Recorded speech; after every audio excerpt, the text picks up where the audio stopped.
কেন তার প্রথম রাষ্ট্রীয় সফর ভারতে হবে বলে অলরেডি ঘোষণা দিয়েছেন?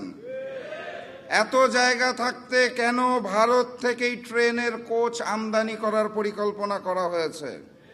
যেই ভারতে সার নাই, তারা চায়না থেকে সার আমদানি করছে, সেই ভারতের কাছে যাদের নিজেদেরই নাই, তাদের কাছে আমরা কেন সার চেয়ে প্রস্তাবনা পাঠাচ্ছি? চায়না যখন আমাদেরকে জ্বালানি তেল দিতে চাইল, সেই প্রশ্নটা আমরা কানে না তুলে, সেই প্রস্তাবটাকে কানে না তুলে কেন ভারতের থেকে জ্বালানি তেলের জন্য আবেদন দিচ্ছি? জুলাই জাদুঘর উদ্বোধন না করার পিছনে কাদের ষড়যন্ত্র চলছে? কেন সন্ত্রাসী সংগঠন ইস্কনকে বাংলাদেশে 120 কোটি টাকার জমি মাত্র 2 লক্ষ টাকায় তুলে দেওয়া হয়েছে?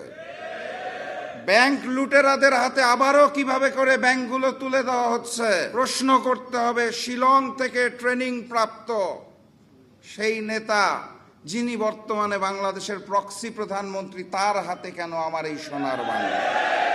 সংগ্রামী সাথী এবং বন্ধুগণ, আমরা আকাশে ওই ঘুড়িটাকে দেখতে পারি, ঘুড়ির সাথে যেই সুতাটা থাকে তার কিছু অংশ দেখতে পারি, কিছু অংশ পারি না। সেই সুতার মধ্যে থাকে ডিপ স্টেট, সরকার, কমিশন, প্রশাসন, মিডিয়া। কিছু কিছু অংশ দৃশ্যমান হয়, কিছু কিছু হয় না।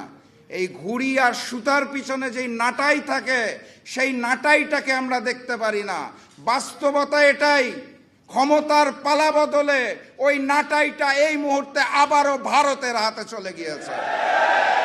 এখন প্রশ্ন করতে পারেন, ভারত কেন গণভোটকে মানতে চাইছে না? কেন তারা জুলাইকে ভয় পাইছে?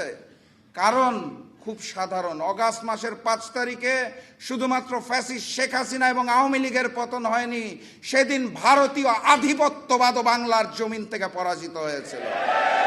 তারা নতুন করে সেই আধিপত্যবাদকে ফেরত পেতে চায়।